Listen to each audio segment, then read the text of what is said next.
За эрхэм үзэгчдээ та бүхэн сайн байцгаана уу, сайхан намарчиж байна уу? Энэ оны 8 дугаар сарын байдлаар Хятадын эдийн засаг ямар болсон тухай үндэсний статистикийн газар сүүлийн үе судалгааны тоо баримтуудыг одоо нийтлсэн байгаа юм аа. Ингээд Хятадын үндэсний статистикийн газрын гаргасан тоо баримтаас харахад хамгийн гол 3 одоо салбарыг авч үзэхэд нийгмийн хэрэглээний товарын жижиглэнгийн худалдсан нийт хэмжээ нь бол 5.4%-аар нэмэгдсэн. Тэгвэл одоо томоохон аж ахуйн нэгжүүдийн нэмэгдэл өртөг. Томоохон аж ахуйн нэгж гэдэг нь 20 сая юанаас дээш одоо юм дөрмийн сантай аж ахуйн нэгжийн нэмэгдэл өртгийн хэмжээ нь бол 4.2%-аар нэмэгдсэн. Тэгвэл үйл хөдлөх хөрөнгийн хөрөнгө оруулалт нь бол 5.8%-аар нэмэгдсэн ийм одоо сэтгэл сэргээсэн ийм одоо амжилтууд одоо гарч ирсэн байна. Эдгээр амжилтуудаас харахад одоо гадны хэвлэлийн мэдээллүүд бол Хятадын 8 дугаар сарын эдгээр үзүүлэлтээс эдийн засаг бол гарцаагүй сэргэн одоо хөгжиж байгаа юм байна гэдгийг одоо харсан байгаа юм.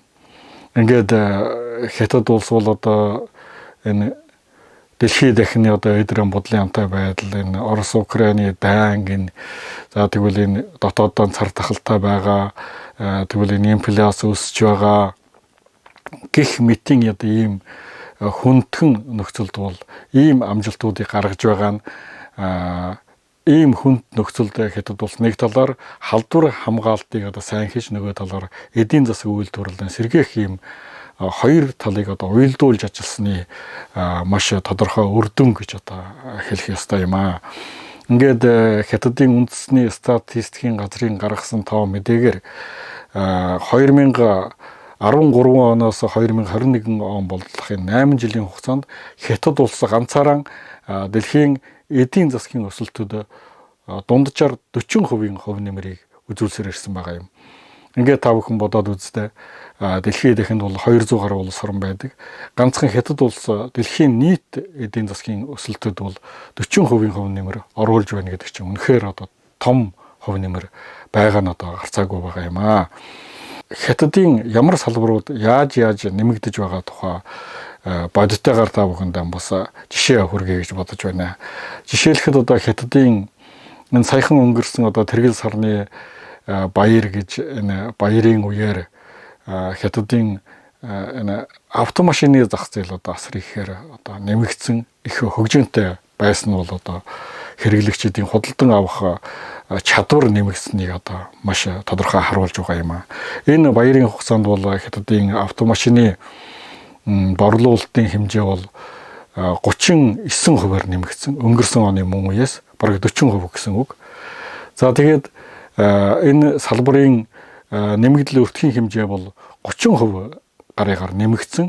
Мөн өнгөрсөн оны мөн үеэс ийм нэмэгдэлтэй байгаа гэдэг нь бол хүмүүс ажиллаар хангагдаж, цалин хөлстэй болж, орлоготой болж, бараа бүтээгдэхүүн худалдан авах ийм чадвартай болж байгаа, эдийн засаг сэргэн хөгжиж байгааг одоо шууд утгаараа харуулж байгаа юм аа.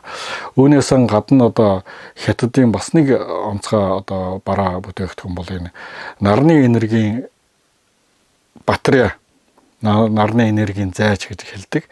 Энэ салбар бол ялангуяа дундад орнууд, тэгвэл Европ, тэгвэл энэ одоо Африкийн бүс нутаг гинэ одоо энэ эдгээр бүс нутгууд одоо маш ихээр одоо борлуулагдаж байгаа. Ингээд энэ нь бол юутай холбоотой юм бэ гэхээр Хятадын үйлдвэрлэл сэргэн хөгжиж байгааг гарцаагүй харуулж байгаа.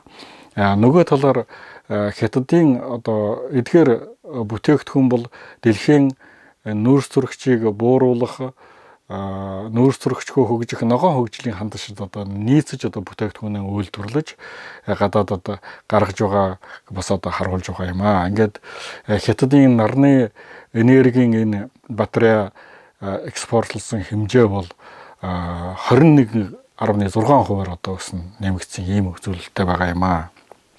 Ингээд Хятадын энэ 8 дугаар сарын эдийн засгийн сэргэж хөгжиж байгаа энэ төлөв байдлаас харахад бол энэ Дэлхийн банк сүүлийн үед одоо энэ улс орнуудын төв банк инфляцийг одоо бууруулахын тулд мөнгөнийхөө хүүгээ нэмэх ийм арга бодлогыг одоо түгээмэл одоо хэрэгжүүлж байгаа ийм нөхцөлд хятадын одоо үйлдвэрлэл энэ мэт одоо ингэж хөгжиж байгаа нь үнэхээр их амаргүй амжилт юм аа гэж одоо гадаадын хэвлэл мэдээллийн хэрэгслүүд мэдээлж байгаа юм аа. Ингээд Reuters агентлагийн өмнө нь төсөөлж байснаас хятадын 8 дугаар сарын одоо эдийн засгийн нөхцөлтийн байдал бол одоо хамаагүй илүү гарсан байна. Жишээлбэл энэ нарны энергийн за батарей үйлдвэрлэлийн хэмжээг нь саяхан хэлсэн эдгээр одоо тоо хэмжээнүүдийг харахад бол дэлхийн банк, олон улсын валютын сан гэх мэт ийм байгууллагуудын одоо хятадын эдийн засгийн өсөлтийн тухай хийж байсан төсөөллөөс одоо хол сайн гарсан ийм үзүүлэлт байгаа юм аа. Ингээд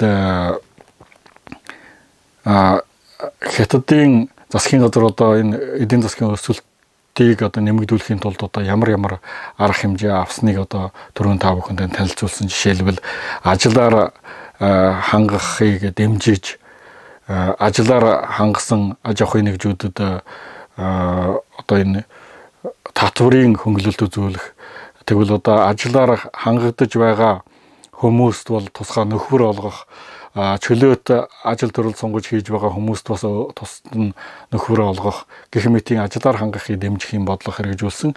Нөгөө нэг талаар одоо цар тахлыг тэглэх ийм арга хэмжээг хэрэгжүүлсэн нь маш богино хугацаанд одоо энэ цар тахлын сөрөг нөлөөг одоо бүрэн дарж аваад дахиж эдийн засгаа маш хурдтай сэргээх юм бодлогыг хэрэгжүүлснээр эдгээр одоо цогц бодлогууд үр дүнгээ өгч хятадын эдийн засаг 8 дугаар сард бол саяхан хэлсэн юм урамтай одоо үр дүндээ хүрсэн байгаа юм аа.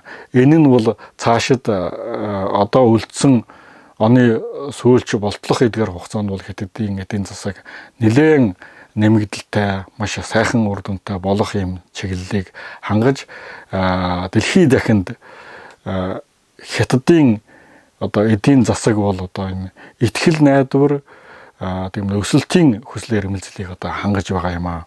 Ингээд хятад улс нэг ураа дэвсгүүлсэн байдаг хятадын зах зээлийг дэлхийн зах зээл болгох, хятадын зах зээлийг дэлхийд дахинтай хуваалцах гэдэг юм ураа дэвшүүлсэн байдаг. Энэ ураач гэсэн одоо утгагүй болох гэж байгаа хятадын олон улсын импортын экспогийн үеэр одоо улам их үр дүнгээ өгч дэлхийд дахинтай хятадын зах зээл улам их уялдаатай хөгжиж цаашд дэлхийн эдийн засгийн хөгжлийн сэргэн хөгжөхөд үнэтэй хөв нэмрэн оруулна гэдэгт одоо бид бат итгэлтэй байгаа юм аа. За ингээд та бүхэнд хятадын эдийн засгийн 8 дугаар сарын төлөв байдлын тухай энэ тайм тайлбарыг товчхон хөрвүүлээ. Ингээд анхаарал тавьсанд баярлалаа.